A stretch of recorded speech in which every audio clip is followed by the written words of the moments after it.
Hello. हमारा आज का टॉपिक है मेंस्ट्रुअल टैबूज एंड मिथ्स। तो जैसे कि हमने कल पढ़ा था कि मेंस्ट्रुएशन का मतलब होता है यूट्रस की लाइनिंग जब टूट कर बाहर आ जाती है in form of blood, that is called menstruation. इसे मेंस्ट्रुएशन कहते हैं। हमारे देश में मेंस्ट्रुएशन से रिलेटेड बहुत सारे टैबूज यानी गलत फहमियाँ और बहुत सी धारणाएं हैं जिनके बारे में हमें समझना है कि वो गलत हैं और क्यों गलत हैं। ऐसा माना जाता है कि मेंस्ट्रुएशन के टाइम पे एक वुमेन इज़ इम्प्योर, यानी कि वो मैली हो गई है या बीमार हो गई है या उस पर काला जादू हो गया है। ये झूठ बात है, ये गलत बात है। सच बात यह है कि menstruating women is not impure. Menstruation एक बहुत ही नेचुरल बॉडी प्रोसेस है, जैसे कि सांस लेना या हार्ट का पंप करना, वैसे ही एक नॉर्मल बॉडी प्रोसेस है।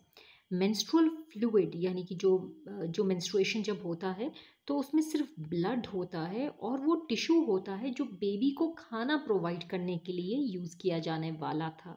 इसीलिए मेंस्ट्रुएटिंग ब्लड इम्प्योर ब्लड नहीं होता है, गंदा खून नहीं होता है, बल्कि ये वो ब्लड होता है जिससे बेबी को फूड दिया जाने वाला था।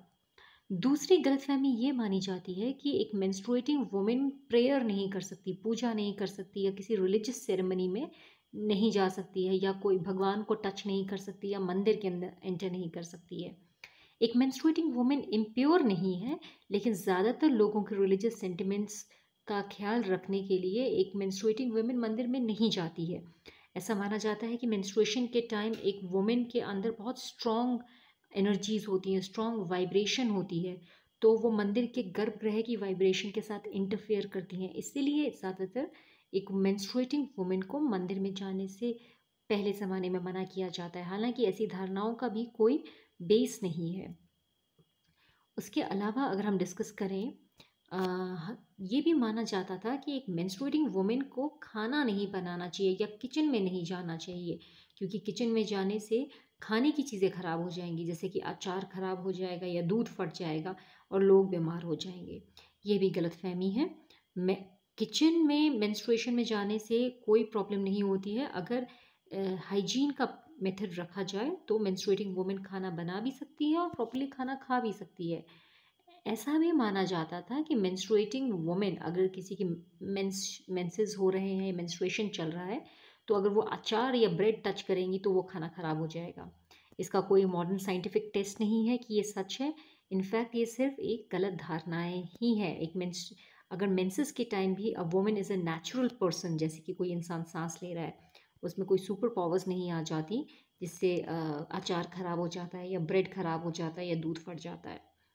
ऐसा भी कहते हैं कि मेंस्ट्रुएशन के बाद अगर कोई गर्ल पहले किसी भी बॉय को टच करे तो वो प्रेग्नेंट हो जाती है।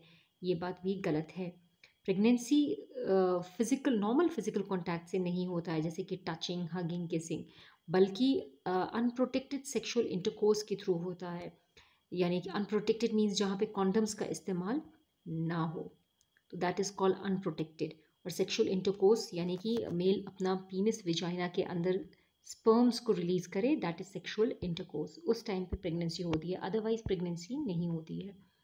मेंस्ट्रुअल मिथ में ये माना जाता है कि मेंस्ट्रुएटिंग वुमेन अगर किसी फ्रूट किसी पेड़ के पास चला जाए, फ्रूट ट्री के पास चली जाए, तो उसके फ्रूट गिर जाते हैं। ये भी गलतफहमी है और इसमें भी कोई सच्चाई नहीं है। ऐसा कहते हैं कि मेंस्ट्रुएशन के टाइम एक्सरसाइज नहीं करनी चाहिए, ये भी गलत बात है। जबकि मेंस्ट्रुएशन के टाइम एक्सरसाइज करने से जो दर्द होता है पेट में वो काफ़ी कम हो जाता है।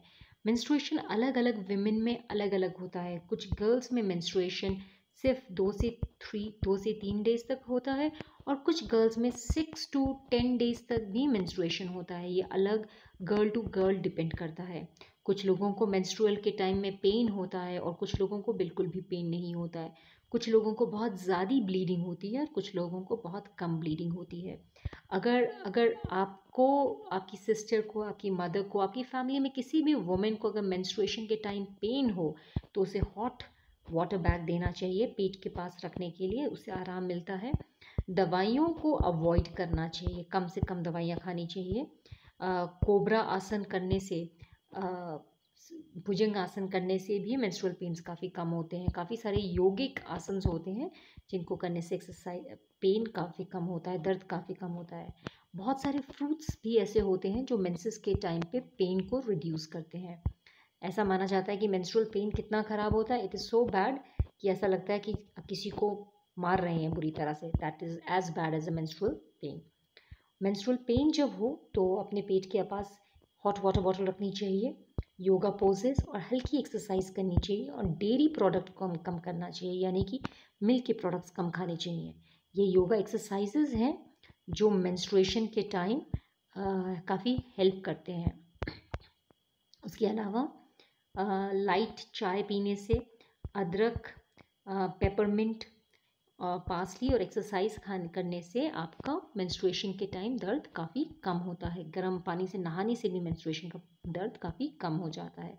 So this was about menstruation. तो चलिए आज के लिए इतना ही करेंगे। Have a nice day.